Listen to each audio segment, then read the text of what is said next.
Halos, no Ray Nobodies, no Kyle Ron fans, no bitching in the kitchen. We do this for the love of Star Wars, and we look at everything, not just one thing. And we are not fanatics for one storyline or another. We want good Star Wars. That's what we're here for. So let's talk a little bit about Bob Chapek's memo. Deadline had the memo out there, and it's pretty interesting watching what he said. First off, he's basically they're going to hyperly focus on what the customers want, which is good. And he is going to do a month to month, get month to month reports on what they're working on. Hey, Dave, which is also good. The end of this memo looked like basically, if you're not willing to put the customer first and put the story first, the door's right there. Okay? You know, to be honest, it looks like he wants to put a few people through a great press and crush them. This puts people like Kevin Feige and Kathleen Kennedy, even though I think she's not a factor. This puts them on blast. It also puts people like Pablo Hidalgo on blast. This is about making everything right and making Disney a for-profit company, which means us. Let's talk about the Galactic Cruiser. I ain't doing that. First off, it's too regimented. First off, when I go to a hotel, to a resort, I want to do what I want to do. Okay? I'm not going to muster. Fuck off. Okay? I'm not. I am not going to be told there are only 3 things you can do. You have to pick a thing. What if I want to go and just sit at the bar and drink? What if I want to go and take a trip to the oh yeah, Dave, take a trip to Galaxy's Edge and go on the Falcon ride? Okay, what if I want to go do something else? And oh, by the way, gotta fix that too. We don't want to see Kyle Ron. I mean, my idea of a nice dinner is sitting down, and if we're cosplaying, hanging out and laughing and talking with our drinks, and not having it interrupted by the bestest ever and fucking Kyle Ron. Hey, Weapon here, how you guys doing? It really isn't my kind of thing. Okay, I might say something. I might tell him to get the hell away from my table. All right? I might go and say, hey, you know, I might go get your grandfather and have him kick your ass. Get the fuck out of here. Okay? I don't want to go do that. I don't want that. That's not Star Wars to me. If it's an immersive experience, it should be. Not completely take me out of Star Wars because there are things I hate. Okay? And the fact of the matter is that they've lost so many reservations on this from people who are supposed to go and sing its praises. That tells me this, that what they planned on doing, and it's all from Kathleen Kennedy and Bob Iger, wasn't going to work. Okay, I have the Quan. I could go to that. I'm not gonna. Why? Okay? Why? So what we're seeing in this was a very, and if you look at the thumbnail that I chose for this,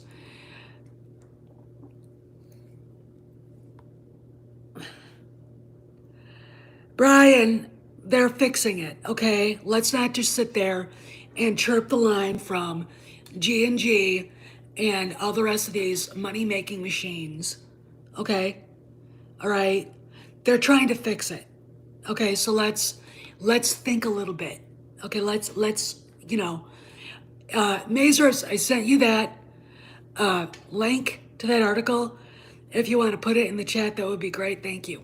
Because I forgot to link it in the description. So anyway, what he's doing is he's basically laying out a framework for the next year. Now, it also said that his contract as CEO is up in March of 2023. That to me was it doesn't mean anything. And I think it's also a red flag in a China shop that let's see how many of these people actually cock off that I can fire. That's exactly what I think it is. Because I think that he's probably already negotiating his renewal because it is too soon. Thank you, Maze.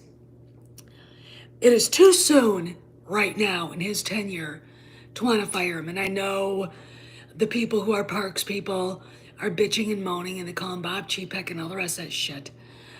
But honestly, Disney doesn't have any money. Now they're the penultimate studio in Hollywood. However, hey Jonathan. However, they really are kind of operating at half-ass capacity right now. And also I want to tell you guys, I'm not going to be on that long. Maybe for another half hour, I've got to go pick up my new glasses. And I've got a hair appointment. That's why I've got bad hair day.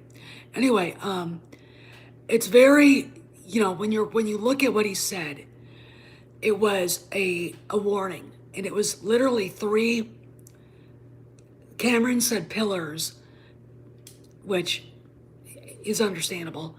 It is 3 commandments. And the end of it is basically, you're going to do what we want you to. Hey, Jeff, you're going to do what we want you to or you're gone. Okay? Now, this means for Feige that he's got a heavy road to hoe. In fact, right now, I think he's in a worse position than Kennedy is. I think Kennedy's done. I mean, she's, they went on break shooting Indy 5 in December, mid-December for Christmas. Everybody came back and they started today. Okay.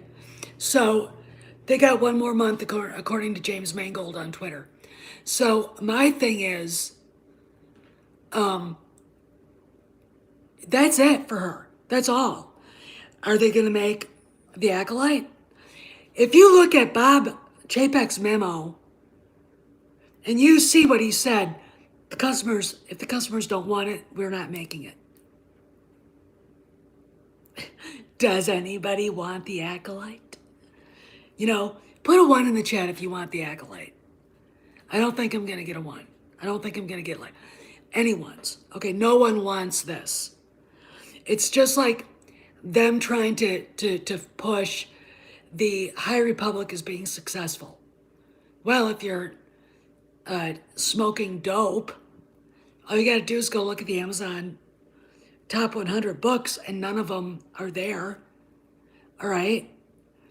When you've got a book that was an EU book that was never published by Lucasfilm going to number 19, and the closest Star Wars book to that is Timothy Zahn's latest Thrawn stuff. That says a lot. Okay. I look at Zahn and feel like he was brought in by somebody other than the story group. Okay. Gotta remember, this shit with Favreau and Filoni started in 2018, 2017.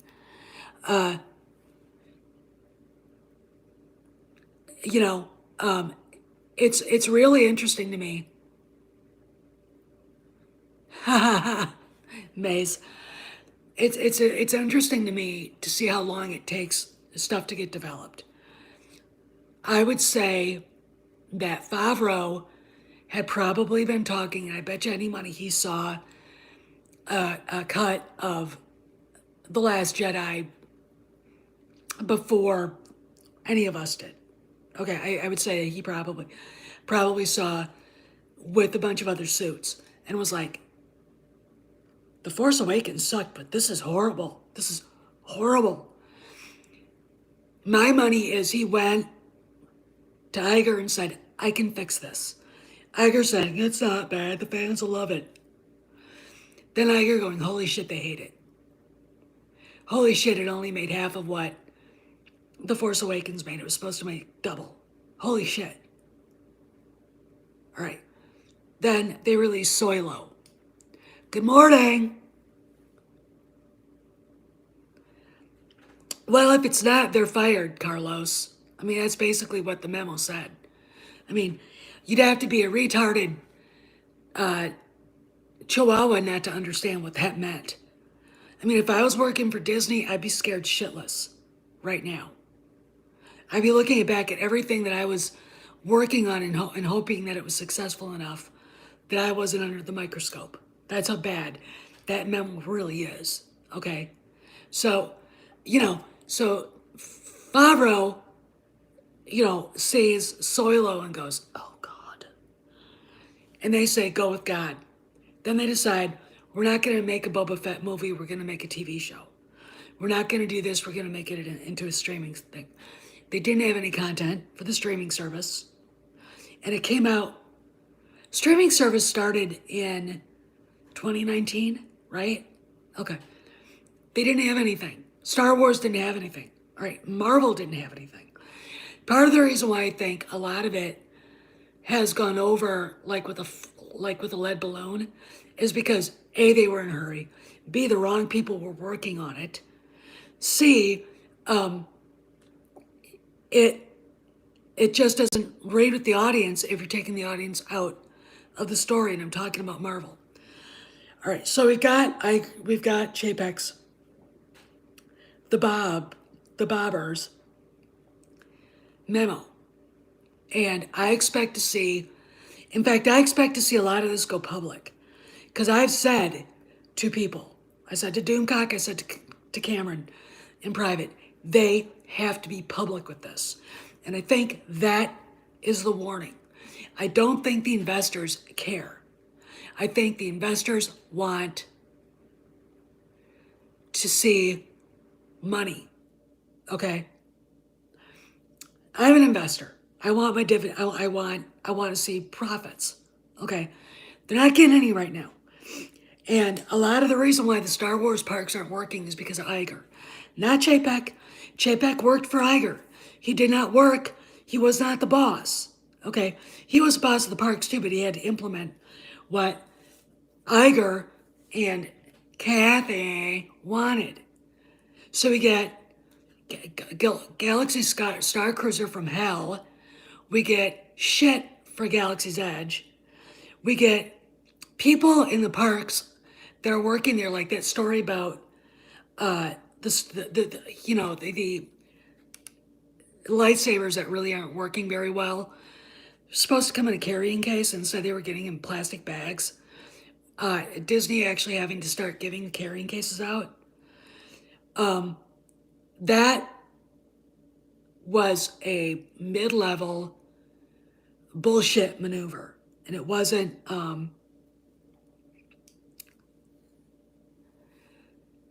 They want their. They want the customers to be happy. Excuse me. So, what we got here is a company evolving away from. Yeah, it should, Jeff, and I think it's going to. They're going to go to a Mandoverse, but the Mandoverse is tied very much to the OT. Okay, so I think that's what they're going to do.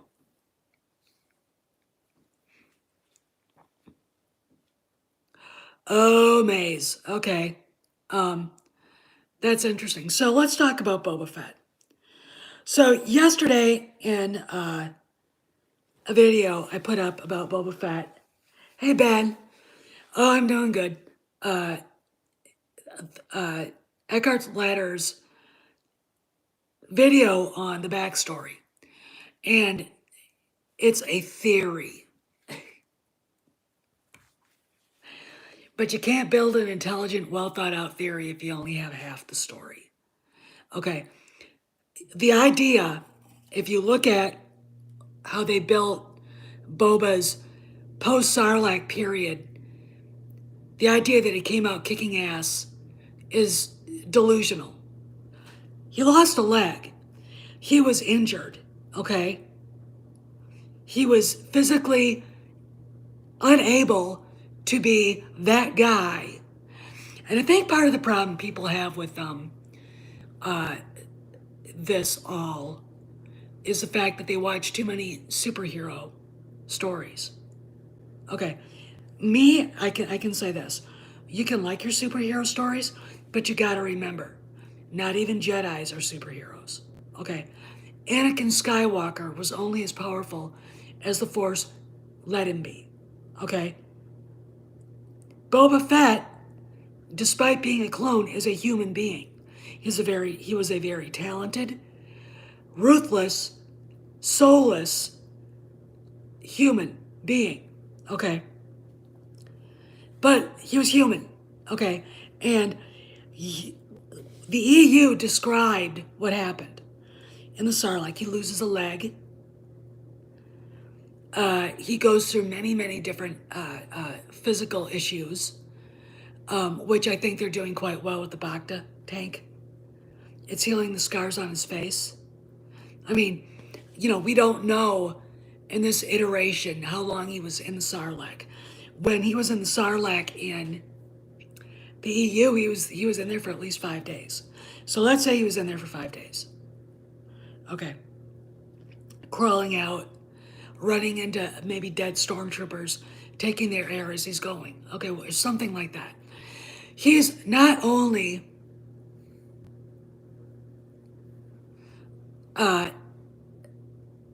physically injured, he's starting to get stuff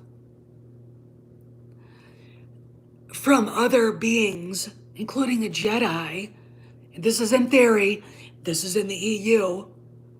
His mind's being clouded and polluted with their memories because the Sarlacc takes their consciousness. In fact, it gets to the point that Jedi actually is talking like he's the Sarlacc, and Fett actually thought so. This is EU, this is not a theory. The only time it becomes a theory is are Favloni working on this to make that part of the story. And the key part of this is him being thrown in to Bacta tank. Okay. You can't dismiss that. This, stop making it, the story, something like Superman. All right? Jango Fett wasn't even a Mandalorian. All right? Okay?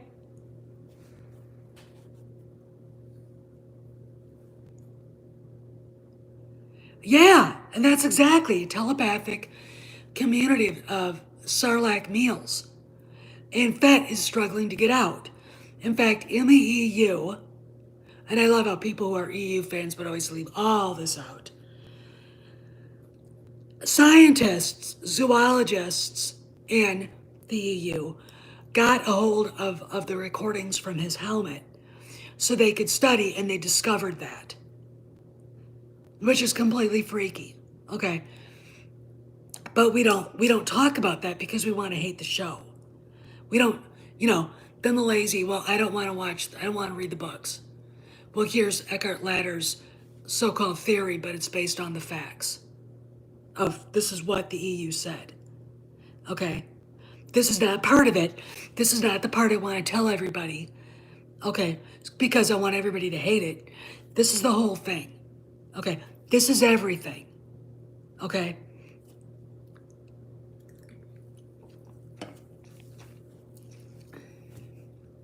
This is everything. And if you start thinking about everything and thinking about how they're building the show, where they might be getting this information from, it's like, okay, so they didn't use the lost leg, which would have been, he basically had to have the cloners actually build him a whole new leg in the EU. They didn't go that far, but you can imagine his lungs are damaged. He's got terrible skin burns. not just from the sun, but from the acid in the Sarlacc. He's probably got emotional issues. He's thinking about memories. Okay. And to be honest, I just got done watching Clone Wars episode 22. And it was, oh God, I can't remember the name of it. And it's about Boba Fett.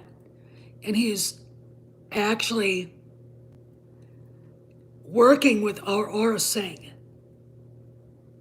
And they kidnap a clone trooper and this dude.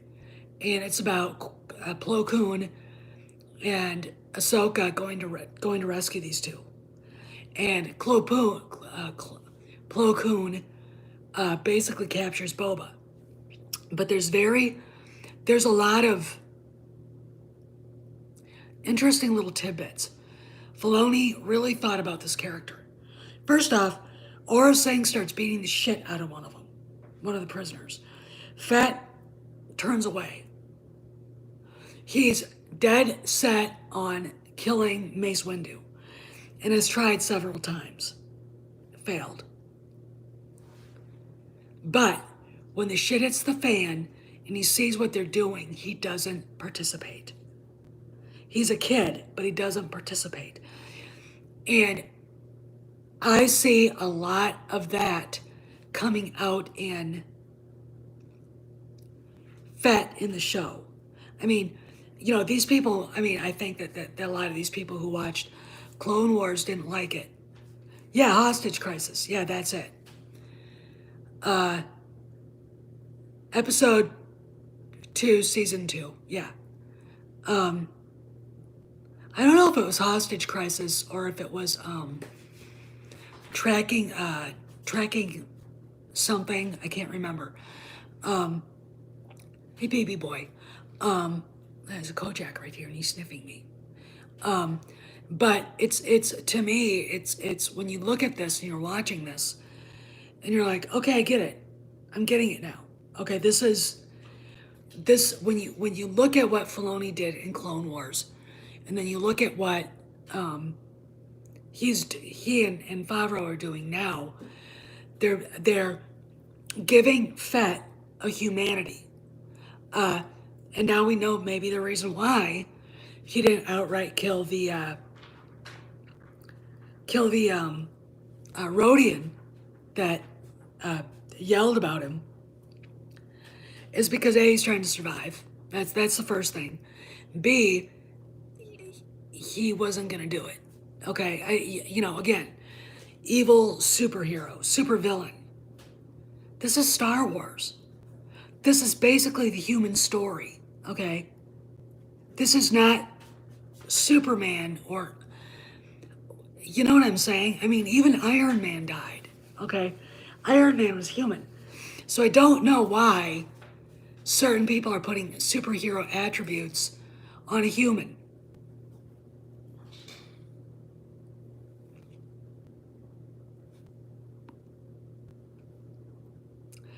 Yeah, it's not just the new. It's giving these characters their due. It's putting a human,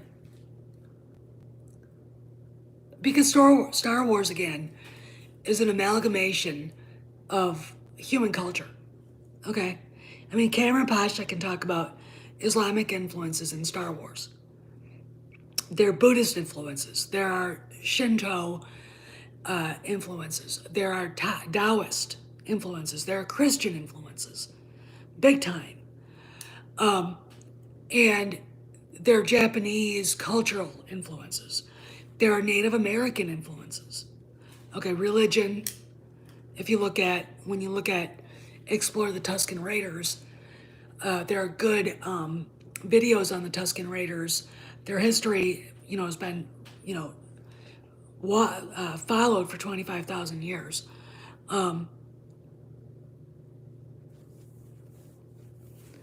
Yeah, and it's again, it's mirroring Jango Fett's adoption into the Mandalorian world. Again, he wasn't Mandalorian. Okay, Din Djarin isn't Mandalorian. You know, I, Boba Fett's much older than Din. He's been through a traumatic physical experience and he's going to live with it and have to deal with it, the repercussions of it, his whole life. It's very rare for anyone to escape the Sarlacc. In fact, it almost never happens. Okay, however, it happened with him. Okay, but he's going to live with that,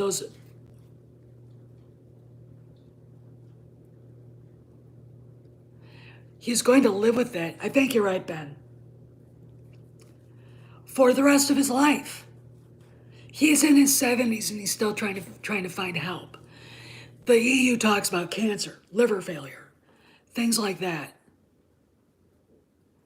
I mean, you know, it's something. You're taking a character in the original trilogy that had 5 lines, and a bunch of fanboys went, "Oh my God, the uniform's so cool. He's just so cool. He's so tough. He's just like such a badass." And then they start putting a frame of reference around him, a world around him. And you start to see that he's a human being, that he's not perfect, that he went with Aura Singh because she was one of his father's associates, and she leaves him when she realizes she's not gonna get what she wants. She leaves him with the Jedi, abandons him, and that's traumatic. And I think the lone gunman, uh, which inspired Jeremy Bullock with him, the man with no name, he had to become that. All right, because in the world that he lived in, you couldn't trust anybody. I mean, think about Han Solo. He literally, good morning, Joker. He literally lived his last name.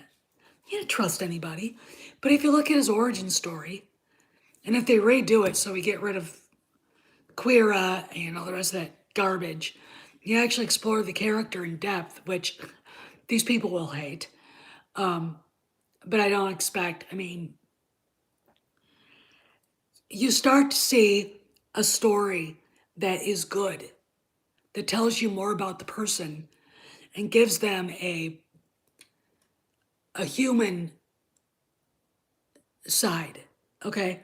Hey, Matt Piranha. And it's really quite elegant the way they're doing it. I love it. I do. I love it. And I don't understand why, again, if I talk about this, I'm going to take everything from what we know about him in the Clone Wars into the EU. Everything. Not just plucking information to make me look good or to convince other people. Okay? I mean, the last time I cared about was somebody thought I was 25 years old and looking around going, I don't need these people. All right? I don't care what you think. Okay? Time for people to stop caring what people think. Okay? Time to stop looking for the man behind the mystery. And part of me says maybe they should have just kept him a mystery. But what are you going to do to tie everything together? Okay? We knew he was going to come back. The moment we saw Cobb Vanth, we knew Boba Fett was around. We knew he was still alive, and he's still around. Okay? We knew it. And I gotta say this because I'm very serious about it. The thing I hate is when people compare it to Dance with Wolves. Then you show them the synopsis of a movie like A Man Called Horse. Let me explain it. First off, I got it confused with Jeremiah Johnson. It was about a British lord who was hunting in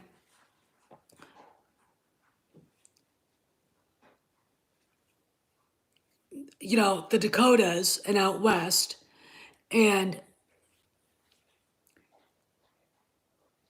he gets captured by the Sioux. They beat the shit out of him. They torture him, and he ends up being enslaved to an old lady and helping her with the chores for her teepee. And he's basically then, after a few things happen, adopted into the tribe. Okay, that's basically this story. Okay, and I challenge any of the naysayers who Dances with Wolves does. First off, let me complain about Dances with Wolves. First off, in the novel, it's the Comanches. John J. Dunbar befriends. The Comanches would have seen him and would have absolutely obliterated him and stolen his horse and probably killed the wolf. Okay? That's what they would have done. The Sioux would have done the same thing. Both tribes were very familiar with what the Sioux word for white man is, wasichu. Okay?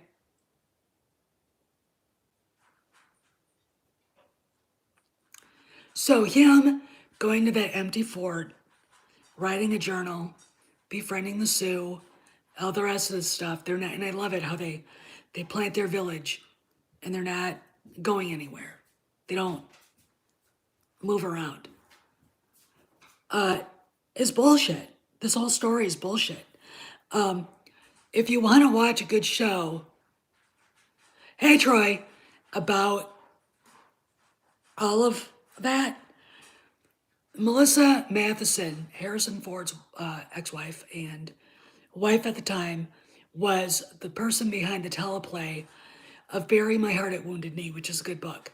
And in it, she's got Colonel Gibbon, I think, basically telling Sitting Bull the actual history of the Sioux. Okay? And basically saying, you're not peaceful, you're not nice to your fellow tribes. Look what you did to the Shoshone, the Crow, the Blackfoot, the Bloods, the Osage, on and on and on and on and on. Okay. That's the truth. That is history. So if you want to watch something that's actually better written, see that. And in fact, I would say that show is actually way better. And she was Melissa Matheson also wrote the script for Custer, the show about Custer, Son of the Morning Star, which is a great book. It's a better show than that.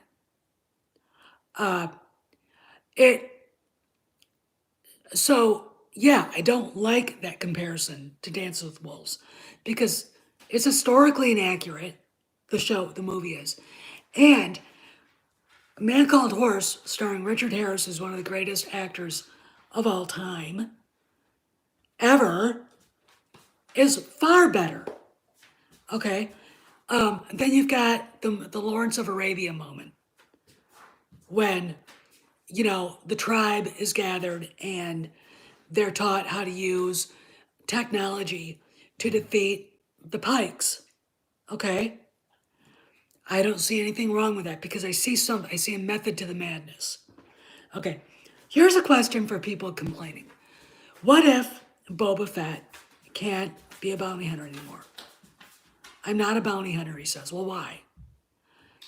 Then, in one scene, he's being dragged off by his Gamorreans to the Bacta tank, fully clothed in his sand and his Tuscan garb. What if he physically can't?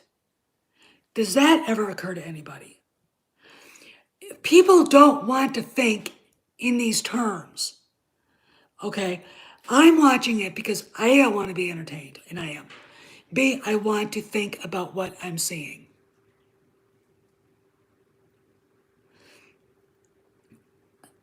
Oh, because that's what it was, John. I want to be entertained, but I also want to think about what I'm seeing. This is my idea of good storytelling. You walk in Ghostbusters Afterlife, and you walk out changed. You walk out thinking. You walk out seeing backstory. You walk out seeing things and thinking about things that you didn't think about. Okay, I have not seen Spider-Man. I don't care about Marvel. I don't care about superheroes. The more, the more that stuff gets out there, the less I'm interested. And the reason why is because I think it's stupid. I'm absolutely in agreement with Martin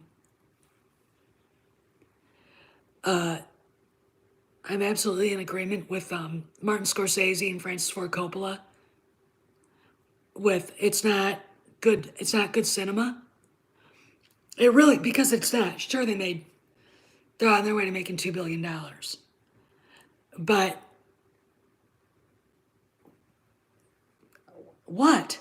Okay, you know, go back and the reason why, in my opinion, the Dark Knight trilogy worked is because there's so much allegory, because it made you think.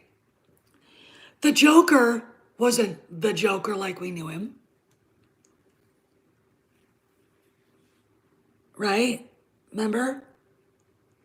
The Joker was allegory about the world we live in with dangerous people like Al Qaeda, etc.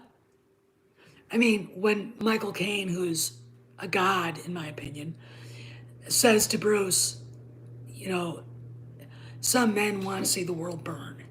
Okay, we live in that world. And we have since the 1990s. It took 9/11 to make us realize it. Okay? All right, we live in that world. That's what the Dark Knight was about. The reason why it works. Yeah, Eastland, you're right about that. I mean, they come back to your mind. They make you think. And a good movie doesn't tell the story of the moment, which TFA did, TLJ did, and I have no idea what the fuck The Rise of Shitwalker was, but whatever. A good book that's not about this period, that's written in this period, doesn't talk about this period. Okay? If you look at what makes, in my opinion, the prequels work, they were political. Sure, you had George being ham-fisted with Newt Gunray. But it's like, he was being he wasn't thinking. I would not have had that name. But the politics isn't like what we were seeing in the mid-90s. You have, sure, a Chancellor Valorum, which we didn't get to really see. Up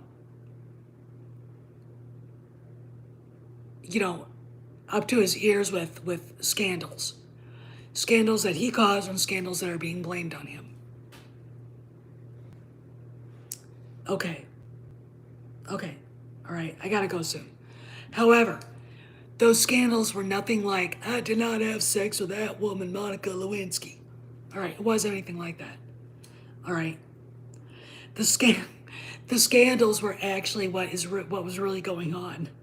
That Monica Lewinsky was a shiny object. Okay. That's the thing. A good story does not ham fist the moment, especially if it's about something completely different, like a galaxy far, far away. Okay? If you want lame-brained superhero crap, go back and watch Endgame. All right? Go back and watch it. Or whatever else. But do not expect Star Wars, which is not about superheroes. It is a fairy tale. It is about a galaxy far, far away. It is about very human characters. Okay? It is about tragedies and triumphs. Basically, it's about everything that we live through in lots of ways on a grander scale, you know? And when you've got a complicated character, and again, what's canon in Star Wars? Episodes 1 through 6, The Clone Wars, Rebels. Okay, so Boba Fett is a complicated character, right off the bat. He saw his father get killed, his head lopped off. Okay, when you get to Clone Wars, he's an angry little kid. Okay, and he wants revenge. And he suddenly sees, when you're watching, he sees the way these people actually live. And he understands his father was a man of honor. So he understands that a lot of what he's seeing them do, and it's his part, is unneeded, uncalled for, and needless, like torturing people or beating them for no reason. There's a reason why he let the Gamorreans live. Okay? Alright. I'm going to bore you guys with this. The quality of mercy is mightiest in the mightiest. That is from Shakespeare. Okay? That's a big frickin' statement. So when he's standing there on Jabba's days, looking at those two Gamorreans, and basically says, "You pledged your allegiance to Jabba, and then to Bib Fortuna, will you pledge your allegiance to me, your loyalty to me?" And they kneel. There you go. He is the man with the power. Okay. This is, I think, the Jango Fett in him coming out. Okay. Because Boba Fett is the name, but he's really Jango. Because he's the exact duplicate, unaltered clone of Daddy. Okay. So when I look at all this, I look at it at his time with the Gamorreans as a kind of chivalry mirror image of Jango's time with his time with the Mandalorians, his time with the Tuscans as being a chivalry mirror effect of Jango's time with the Mandalorians.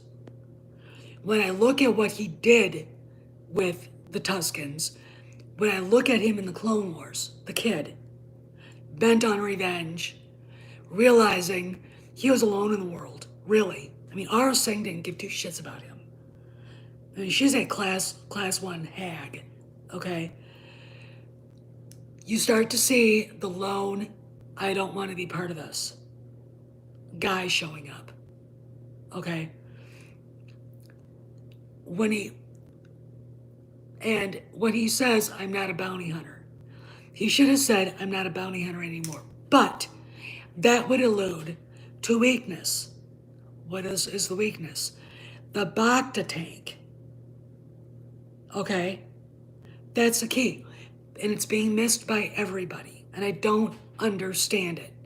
Again, watching too many superhero movies has made the audience dull. Anyway, I gotta go because I gotta go pick up my glasses. So y'all be good, and I'll see you around the galaxy, all right? And I'm not trying to make people mad, okay? I really don't care what you think. I'm not trying to make you mad. I'm trying to make you better audience viewers, better viewers, okay? Because the show is that deep, okay? And you're all smarter than that, okay? You're all smarter than that. And I'll give you a little hint. If you only, there are really good politicians in the fan groups, all right? Really good. Only giving out half the information to people who won't go look it up themselves. I want you to think about that. Okay? Go look up Eckhart Ladder's video. And then if you're compelled by the information, go look it up yourself. Okay? You can't build a good theory without the facts. Steph, signing out. I'll see you around the galaxy.